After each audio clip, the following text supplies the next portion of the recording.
আমি এতিয়া নামচাইত থকা গল্ডেন টেম্পুলৰ মেইন গেটৰ ভিতৰত সোমাই আহিলোঁ।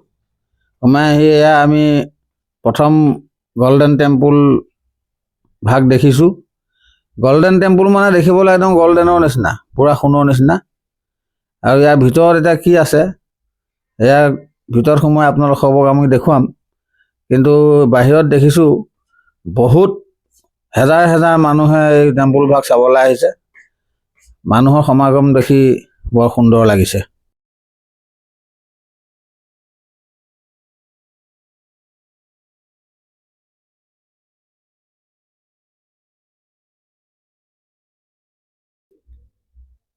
এই আপোনালোকে দেখিছে ভিতৰত এইবিলাক মানুহ, আৰু এইয়া বুদ্ধ মন্দিৰৰ বুদ্ধ মূৰ্তি, আৰু ওচৰত এইবিলাক ধুনীয়াকৈ একদম সজাই পৰাই ৰাখিছে। দান পাত্ৰ আছে, আৰু সকলোৱে বুদ্ধ মূৰ্তিৰ ওচৰতে আৰু ৰৈ পেলাই ফটো মাৰিছে দেখিছে। সকলোৱে ফটো একপি একপি ল'বৰ কাৰণে চেষ্টা কৰি আছে। আমি এতিয়া মন্দিৰৰ ভিতৰৰ পৰা ওলাই আহিলোঁ। ওলাই আহি আমি ক্ষীৰসাগৰৰ ওচৰলৈ আহিলোঁ। এয়া ক্ষীৰসাগৰৰ মাজত ধুনীয়াকৈ ক্ষীৰসাগৰ বনাই ৰাখিছে।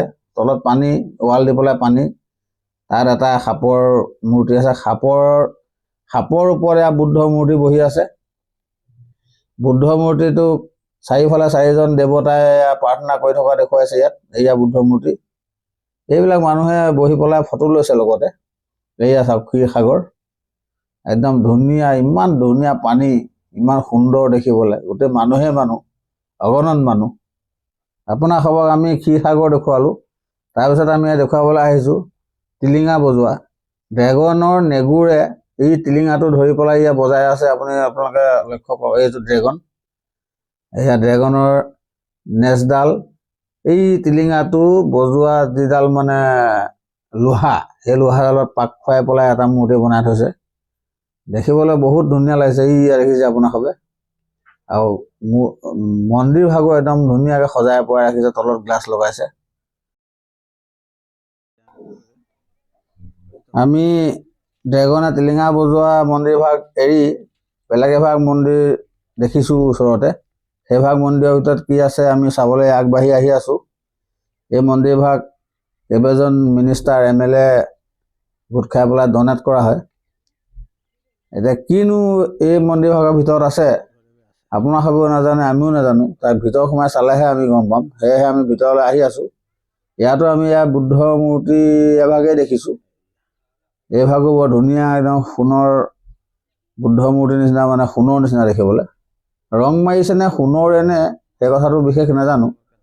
আৰু ওচৰত এয়া ধুনীয়া ধুনীয়া দুগছি বন্তি জ্বলোৱা নিচিনা মানে আছে। এভাগ সোণৰ ৰং মাৰি থোৱা আছে, আৰু এভাগ ৰূপৰ ৰং মাৰি থোৱা আছে। আৰু চালে সঁচাকৈ মনোমোহা দৃশ্য, একদম চিকমিকাই থাকে সোণৰ নিচিনা পূৰা।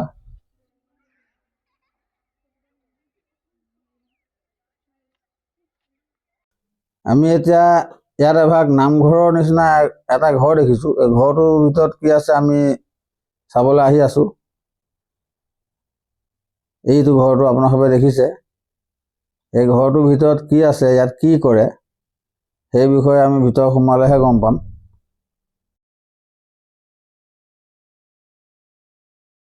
এইয়া ভিতৰত আমি প্ৰৱেশ কৰিছোঁ।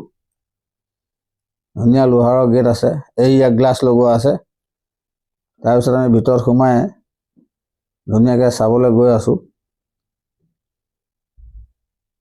তাৰপিছত আমি ইয়াতো দেখিছোঁ এই এভাগ বুদ্ধৰ মূৰ্তি। এই মূৰ্তিভাগ কিন্তু কাঠেৰে নিৰ্মাণ কৰা হৈছে।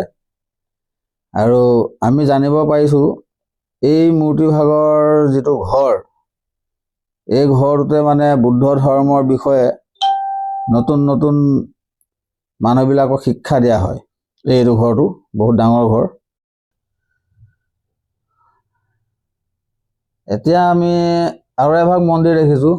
এইভাগ গেট ভাগ দেখিছে। এয়া আমি মন্দিৰ ভাগত কি আছে চাবৰ কাৰণে আমি আগবাঢ়িছোঁ। এইভাগ মন্দিৰ, এই মন্দিৰ ভাগ কিন্তু সকলোতকৈ বেছি ওখ দেখিছোঁ। ইয়াৰ ভিতৰত কি আছে আমি গৈ আছোঁ চাবলৈ। আৰু পাইন গছ ৰুই পেলাই একদম ধুনীয়াকৈ সুন্দৰকৈ মন্দিৰভাগ ৰাখিছে চাৰিওফালে। এইভাগ মন্দিৰ। এয়া আমি আহি আছোঁ মন্দিৰভাগৰ ওচৰলৈ, আপোনালোকক দেখুৱাম। এই আমি মন্দিৰৰ ভিতৰত প্ৰৱেশ কৰিছোঁ। ইয়াতো আমি আঁতৰৰ পৰা বুদ্ধ মূৰ্তিভাগে দেখিছোঁ। আহি আছোঁ আমি ভিতৰলৈ। আমিয়ে নহয়, বহুত মানুহ আহিছে, শ মানুহ ইয়াৰ ভিতৰত আছে। পুৰা বাহিৰৰ পৰ্যটকসকলে এইবিলাক দৰ্শন কৰিবলৈ আহিছে। এইভাগ বুদ্ধ মূৰ্তি। এই মূৰ্তিভাগ কমচে কম 35 ফুট 40 ফুট মান ওখ হ'ব। মোবাইলত হয়তো অলপ সৰুকৈ দেখিব, কিন্তু আমি ভিতৰত সোমাই চাইছোঁ। এই মূৰ্তিভাগ সম্পূৰ্ণ বাঁহেৰে সজোৱা। বাঁহৰ পৰা বনাই গল্ডেন কালাৰ দি ৰাখিছে।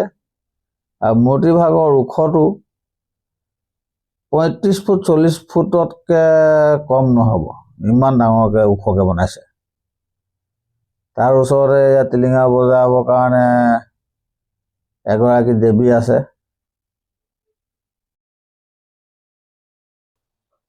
আমি আৰু এবাৰ মন্দিৰ দেখিছোঁ। এই মন্দিৰভাগ দেখিবলৈ আৰু বেছি সুন্দৰ লাগিছে।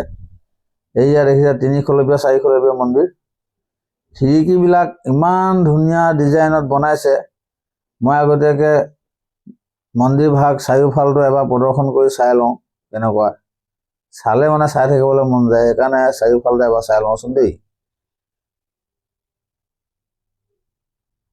এয়া চাই আছোঁ। ইফালেও আহি আছোঁ। এইফালেও একদম খিৰিকীবিলাক বৰ ধুনীয়াকৈ বনাইছে। চাওকচোন কি ধুনীয়া, সঁচাকৈ একদম মন্দিৰ যেন মন্দিৰ। ইমান ধুনীয়াকৈ বনাইছে। কাৰিকৰসকলকো সঁচাকৈ ধন্যবাদ দিব লাগিব। চাওক, এই খিৰিকীবিলাক ইমান ধুনীয়াকৈ বনাইছে। তাৰপিছত আমি ভিতৰলৈ প্ৰৱেশ কৰিম এতিয়া। ভিতৰত প্ৰৱেশ কৰোঁতে ইয়াৰ গেটত আমি 2টা সাপ দেখিছোঁ, সাপৰ নিচিনাই। এয়া সাপ। এয়া আমি ভিতৰলৈ আহি আছোঁ। দৰ্জাখন চাওক, দৰ্জাখনো ইমান ধুনীয়া সুন্দৰকৈ বনাইছে। এয়া ভিতৰলৈ আহিছোঁ, ভিতৰত কি আছে চাই ল'ম এবাৰ। ইয়াতো আমি এয়া বুদ্ধ মূৰ্তি এভাগে দেখিছোঁ। এই ভাগো একদম সোণৰ নিচিনা জিলিকি আছে। দুফালে দুগছি বন্তি। ওপৰত একদম চিলিঙতো দেখিবলৈ ধুনীয়াকৈ বনাইছে। লাইট চাইট ফিটিং কৰি থৈছে। লাইট জ্বলিলে আকৌ মজা লাগিব চাবলৈ। এইবিলাক খিৰিকীবিলাক চাওক, এইবিলাক বাহিৰৰ পৰা ধুনীয়াকৈ সজাইছিলে। এই ভাগ বুদ্ধ মূৰ্তি। আমি ইয়াৰ পৰা এই ঘৰটোৰ পৰাই এবাৰ আমি সম্পূৰ্ণ গল্ডেন টেম্পলৰ সম্পূৰ্ণ চাৰিওফালে এবাৰ চকু ফুৰাই চাবলৈ চেষ্টা কৰিম। এয়া ক্ষীৰসাগৰ ওচৰতে আছে। এইভাগ এভাগ মন্দিৰ, এইভাগ এভাগ মন্দিৰ। চাৰিওফালে আমি এবাৰ কেমেৰাটো ঘূৰাই দিছোঁ। এইয়া চাওক, একদম মানে পৰিৱেশ সঁচাকৈ ইমান ধুনীয়া পৰিৱেশ।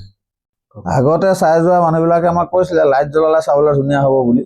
সেয়েহে আমি লাইট জ্বলোৱা সময়লৈ ৰৈ আছিলোঁ। এয়া লাইট জ্বলিছে এতিয়া বেলি জাষ্ট বহিছে। এইবিলাক মন্দিৰতো লাইট জ্বলিছে চাওক। এইবিলাক ইমান ধুনীয়া লাগিছে, একদম সুন্দৰ লাগিছে। গছ গছনিবিলাকৰ কিনাৰে কিনাৰে লাইট জ্বলাই দিছে। একদম মানে চাবলৈ সঁচাকৈ চালে মনোমোহা দৃশ্য। এনেকুৱা দৃশ্য চাই থাকিলে ভোক পিয়াহ নালাগে। এইবিলাক চাওক, পুৰা লাইট জ্বলাই। এইয়া গল্ডেন মন্দিৰ, একদম গল্ডেন নিচিনা লাগিছে চাবলৈ। আপোনালোকক আমি দেখুৱালোঁ, আপোনালোকেও এবাৰ চাই লওক। এইয়া পুৰা সোণৰ মন্দিৰৰ নিচিনা আঁতৰৰ পৰা চাবলৈ, একদম সুন্দৰ পৰিৱেশ।